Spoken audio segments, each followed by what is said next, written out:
Fashion Insider friends, what is up? This is the Fashion Crimes podcast where I cover all things fashion, style, shopping, style inspiration, and interview incredible small business owners who are changing the fashion industry for the better. Yes, I'm the best friend you never knew you needed and the poster child for fashion over 40. And I mean way after 40. Say it with me, fashion and style are your friends, not your enemies. I'm Holly Cates, your favorite personal stylist, and let's keep it real, the only Holly you need to know. Turn it up, because I got a lot to say, and I am super stoked you're here. Happy first week of January 2025. Wow. And how lucky are we right now? How lucky are we? We made it. We made it. Looks like we made it. We made it through the year, then Thanksgiving and Christmas, and then New Year's Eve. I'm so grateful that you have joined us. And if this is your first time, welcome to the Fashion Crimes podcast, which is the second half of year 4 for us. We are 4 years old and we will be 5 in July. So that's exciting. This is the year of the wood snake, which according to Google is, quote, "This will be an amazing time to focus on making plans, solving problems, and acting strategically in all areas of life. The snake year is an excellent time for spiritual and personal growth since it encourages self-discovery. The 2025 element wood lends the snake's traits greater versatility." Did I say that right? Versatility, growth, and creativity, unquote. Alrighty then, I'll take it. Now, I am your hostess with the mostest and the only Holly you need to know.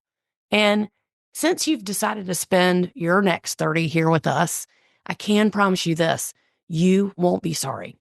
And maybe you're taking your tree down now, or you plan on it, or you're not taking your tree down, or any of the Christmas decor down until next week. Not mad at you for that. Or maybe you're planning for your vacation away from any and all and figuring out what to pack for that.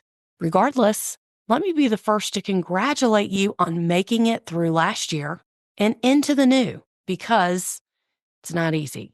But you don't need me to tell you that, of course. I hope that you at least are taking time for yourself and keeping your sanity. And if you're having trouble keeping your sanity, just know that you are not alone. It's a skill that can be developed over time with practice. And with all the videos and reels that I watch, I get a lot of my information from spiritual teachers who give suggestions about going with the flow of life, non-resistance, controlling your negative emotions, visualizing what you want for the future, and feeling the actual feelings and emotions that you would have now if said thing or goal would come to fruition for you. You're not supposed to worry about how the goal or dream is going to happen, because according to you and the universe, it's already happened. Feeling the emotions now of what it would be like if it really did happen sets the said goal or goals into motion. So, for example, if I'm going to be commenting on the red carpet on E anytime soon, I need to feel the emotion now of what that would be like, because I am drawing it closer to me and I'm aligning myself with that goal. Or if I want a major podcasting company to buy my show and pay me to continue to be the host, the hostess with the mostest, like say iHeartRadio, for example, then I need to feel the emotion of what that would feel like now, to bring it into alignment to me, which would be completely off the chain and would be a huge accomplishment to bring the Fashion Crimes podcast to the next level. So what emotions can you feel now to bring your dreams and goals closer to you in alignment with the universe? Let me know and I'll totally give you a shout out next week. For sure, we got to make shit happen for you, okay? Let's be honest. Starting the new year can make you feel a little like indirect pressure to do something new or something that you've promised yourself that you would do and you haven't started yet, like exercising or eating better or making a New Year's resolution about something that you want to change or do better. One thing you can start with to get some momentum going is cleaning your closet, cleaning it out, of course. If you have gotten clothes for Christmas or Hanukkah or your birthday or whatnot, hopefully you can remove some things that you are not wearing currently and replace them with newer items that you just got. So that's an attainable goal and something that you can do like right now. You can also set intentions for your closet once you organize it better and purge a little, like you're going to keep it that way. You know what I'm saying? Another suggestion is when it comes to your closet is you can actually quote unquote mark your clothes that you wear and that you don't wear. Here's how it works. Once you wear something, when you hang it back up in your closet, you turn the hanger around and hang it backward. So the C curve of the hanger is actually hanging backwards and it's open towards you. So in 6 months to a year, you're going to know and see exactly what you've worn and what you haven't worn, and your hangers will keep the score for you. So the rule is if you haven't worn it in a year, then you should get rid of it or at least reevaluate what to keep and what to give away if you haven't worn it. It's just an easy no-brainer to keep track of the things that you actually wear. And the number one reason why people get stressed out and feel like they have nothing to wear, especially when an event or something important comes up, it's usually because you haven't shopped in a really long time. If you are prepared for possible events and invitations for things throughout your life, then you don't find yourself in panic mode, or should I say, panic shopping mode. We're going to talk about that in a second. However, did you happen to catch last week's episode, Top Holiday and Winter Trends That You Need to Know? I hope you did, because we discussed the Pantone color of the year, which is called Mocha Mousse, how to wear it, and other colors that have special meaning when you wear them on New Year's Eve. Also, we discussed items that are on the winter trend hot list, like sweater styles, boots, and holiday party dresses, and top accessories that are just a non-negosh that you have to have. I hope you enjoyed that one, and especially the episode before that with Hallie Bornstein, the CEO of Reformation. That would be episode 226. We love interviewing women-owned brands that are changing the fashion industry for the better, and that's what Reformation is doing. Reformation is not only a brand that has super high standards for sustainability, they have great pieces that can be styled in different ways. They're creative, inclusive, and priced very moderately. And just to reiterate, it's like shopping online without the guesswork, but it's in person. A great match for someone who doesn't want to order a gajillion things and then have to send everything back. They have one store in Atlanta and then one coming to Alpharetta, which is a suburb of Atlanta. Loving this journey for us. Check to see if you have a store in your area, or you can just hit them up online. That's thereformation.com. Flying off the printing press at Amazon Books is stop making these fashion mistakes by yours truly. Is your image holding you back? Is it? If it is, this captivating and quick style guide can instantly help you break the cycle of feeling like you look just okay and good enough to feeling proportionate, empowered, and self-confident. It describes in detail the top fashion and style mistakes that people make without even knowing it. While learning these short style principles, you will soon understand why keeping your closet out of chaos, wearing the correct fitting undergarments, and dressing according to your lifestyle, age, and body type can do nothing but evolve your personal style. Getting dressed is something that should add joy and confidence to your everyday life, not bring you down.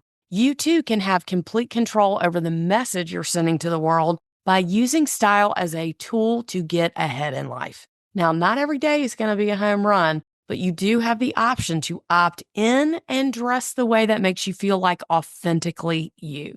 This book is the first step in your style evolution to help you get unstuck. Now, I can't think of a better way to make your outside match your inside with Stop Making These Fashion Mistakes. Get your copy now on Amazon.com or just type in Holly Katz book or Stop Making These Fashion Mistakes and it will come up for you. It's about a 15-minute read and it makes a great gift, let's be honest. I can't thank you enough for those who have already bought the book and bought it for others as gifts. I am loving this journey for y'all, and I love seeing you with the book. If you send me a pic or a DM or email, you will totally get a shout out on the next episode. A few episodes back, we spoke about the wardrobe checklist that you can use to see what you are missing from your wardrobe. How do you know what you're missing? How do you know? Well, that's easy. Whatever you complain about the most not having, that's what you're missing. And for most women, let's just say it's current, updated casual clothes that aren't too casual and are not too dressy. That is the number one complaint that I get all the time. This is a subject that can be confusing, of course. That's completely understandable. So let's dissect it here. I will say, and I've said this previously, that the COVID epidemic not only affected and turned the economy upside down, all while leaving death, distress, and destruction in its path, but in addition to this, it turned the American dress code from distinct and decisive to blurred, dazed, and confused. And the confusion has not let up yet. People are just as confused and grasping at straws more than ever when it comes to what to wear. Most people these days have zero dress code requirements in the office. And so where does that leave you? Guessing and annoyed. Now, I know someone who was giving a sales pitch and was required to wear their t-shirt with the company logo on it.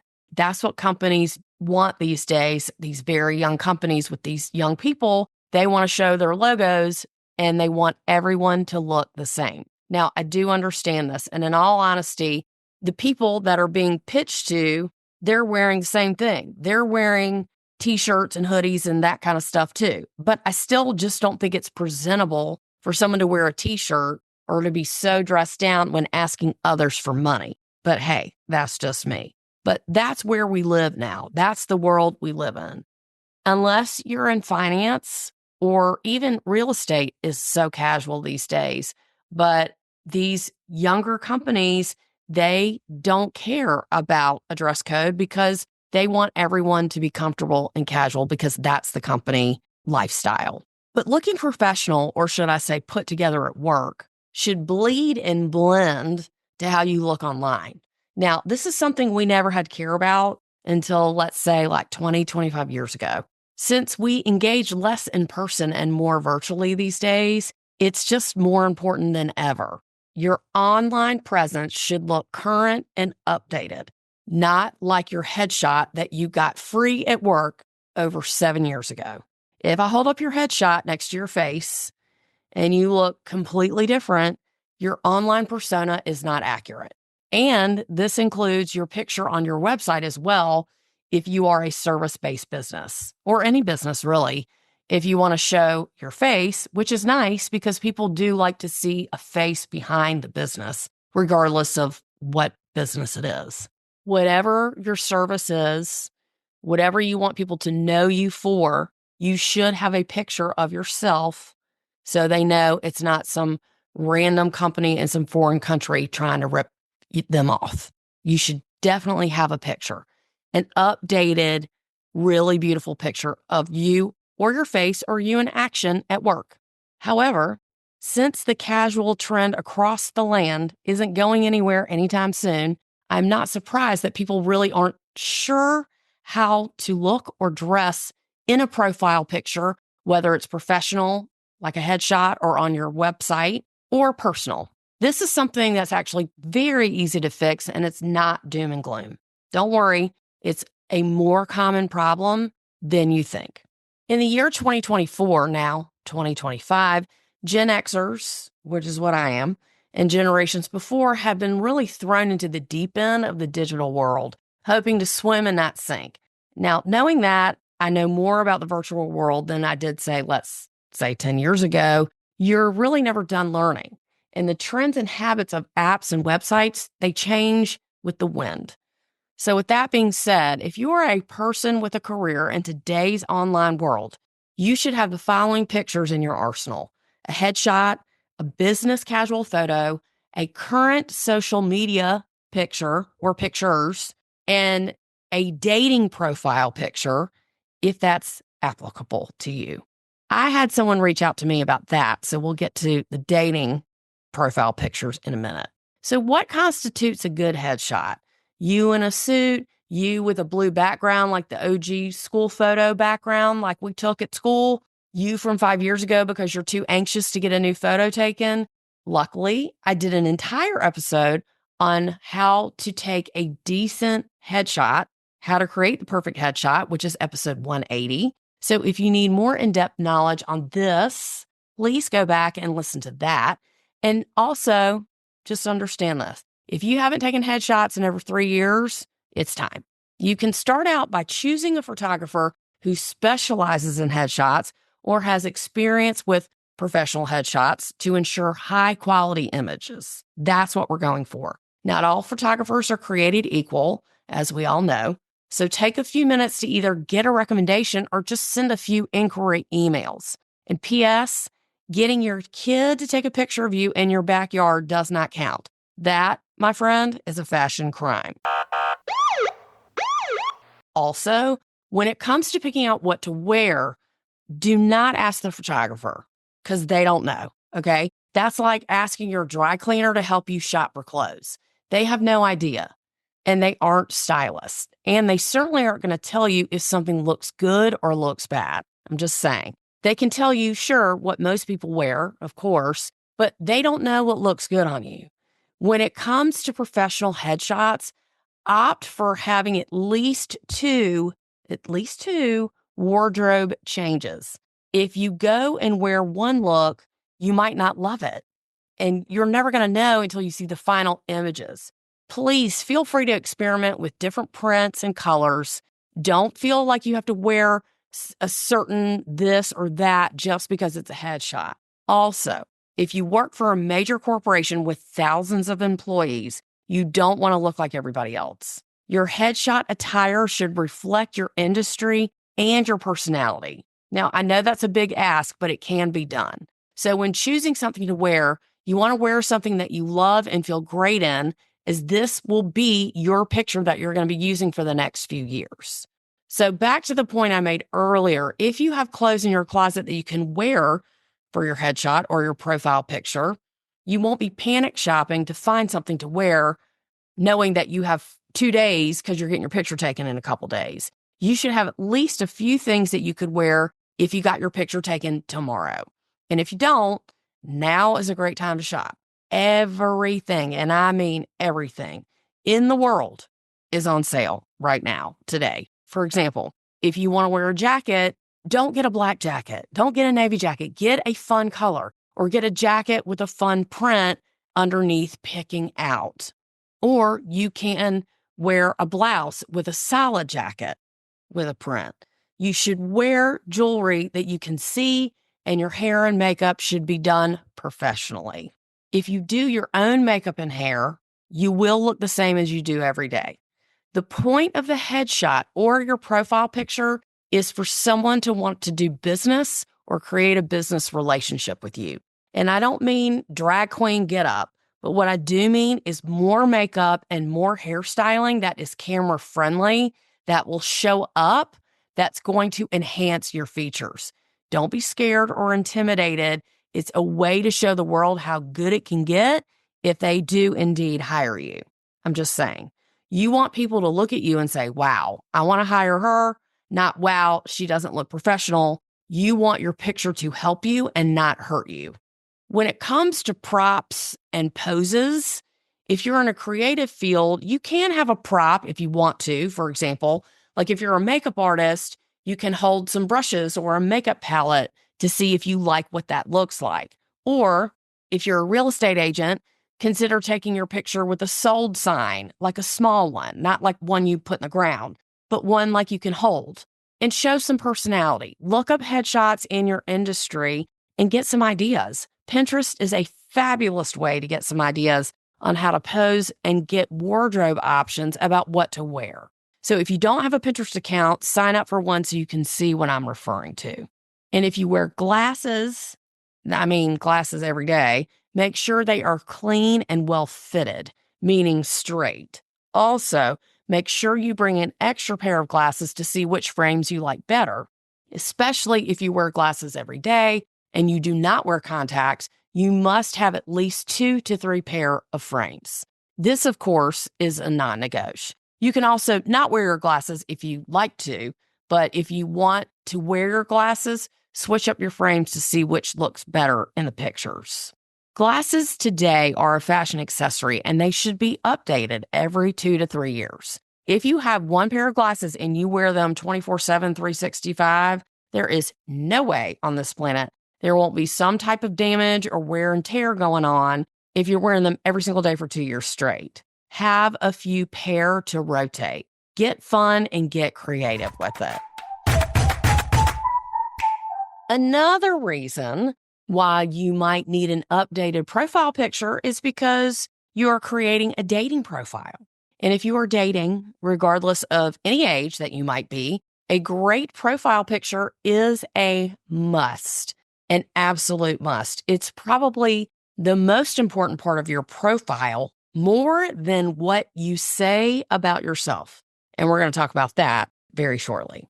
Just like when somebody meets you in person, it is human nature for people to make a 3-second judgment about you before you even say anything at all. Society is very superficial, whether you like it or not, or whether you believe it or not. That's why your first impression, which in this case is your profile picture, is the most important thing about your dating profile. A profile picture that shows a little personality in addition to your gorgeous face is what you want to show. You want to show confidence in addition to great style in a relaxed setting. It shouldn't be too serious and definitely not your professional headshot that you use for work. That is a fashion crime. Why? Why is that a fashion crime? People don't want to see you at work. This is not a work profile. This is a dating profile. They want to see you on a date. Also, it can come off a little pretentious or braggy, especially if you have a super important or high-paying job. You want people to know you first for you and not know you for what you do for a living. If you have trouble separating the two, then you just need to know what type of picture encompasses you when you're not who you are at work. When taking a dating profile picture, just know this: the picture should not be your professional headshot. It should not be just a huge close-up of just your face, having your face take up the whole frame. And it should not be you and your children. It should not be you and your grandchildren, especially. It should not be you and your brother/cousin, your best guy friend, whoever, arm in arm at somebody's wedding. And if you're really full of yourself, it should not be you at the gym or crossing the finish line at a marathon. These are all things that you can disclose at your leisure later if you and potential date even get that far, okay? Think of your profile picture as the best, most updated, most photogenic you've ever looked because you've done the work of getting some updated pictures of you with your hair and your makeup done. Now, on the flip side of this, your dating profile picture should be you smiling, happy, dressed well in a well-lit area. It should be you alone, either from the waist up, which is what I recommend, or from the boobs up, which is fine too. Now, in the case where you want to upload a few pictures, because most dating sites, you can upload, I think, at least 6 or 7 pictures, then you can show a picture of, say, you doing something active like you on a boat or you on a tennis court or holding a cocktail or you outside, etc., so forth and so on. Those are great for additional pictures, but the first one should be the best. High resolution, and the bait you need to hook a potential date. Now, once someone has passed the pictures and wants to read about you, make sure your profile is no more than 10 sentences. People do not want to read that much, and they want to learn about you quickly. Now, as I was helping someone with their profile a few weeks back, just know this, you don't want to be so serious. And that's what I was telling her. Tell people what you like to do, what's important to you, and what you're looking for in a potential date or mate. Then you can round it up by saying something like, if you want to feel better about yourself, just take me golfing as I'm a terrible golfer. Keep it light. That's funny. Women have all the power in the dating game. So if you need additional help with your dating profile, just know that I have created one marriage. Yes, I have, by making one of my clients get out there and get online. And she was married a year later. I mean, I'm just saying, okay? I'm just saying. You can do this. I believe in you. And even if it's not you and it's someone you know who is on the dating struggle bus, please send them this podcast, because when the student is ready, the teacher appears. And I say this to my single clients all the time. It's okay if you don't want to date. It is not a law. And if you are fine being single, that's great. And that's okay. But if you want to date and you want to meet someone, that's okay too. And at this age that we are now, if someone doesn't like you, that's okay. And if you don't like them, that's okay. But you know for sure that you are doing the absolute best to represent authentically who you are by an amazing profile picture of you, what you like to do, and a short but sweet profile, then you've done all the work. You just have to say yes, next, no, maybe. That's why women have all the power. So that's why it's important that you know you've done your best, and you're going to have to meet a lot of people to narrow it down to get somebody that you really like. Because actually, you're just out to meet people and make friends. And if you meet somebody who's more than a friend, even better. So there you go. That's my advice. You might not want to do a dating profile, but just know this. If you are single and you want to meet somebody, it is busy people who want to meet people. There's nothing wrong with it. There's no shame in meeting someone online. I met Jonathan through one of my sisters. She introduced us, but we were both online. But that's not how we met. There is no shame in meeting someone online. And there's actually quite a few people who have met and gotten married from being online. But make sure your pictures look great. And if you need help, give me a shout out. Email me, send me a DM on Instagram through Fashion Crimes Podcast or through Hollycat Styling. And just know I'm here for you, okay? But I'm very anxious to hear and see what your new profile pictures look like. Get a new outfit, get your hair and makeup done, and get out there. Get a good photographer and let me see. I want to thank you so much for listening this week. I want you to have a fabulous, fashionable first week of January.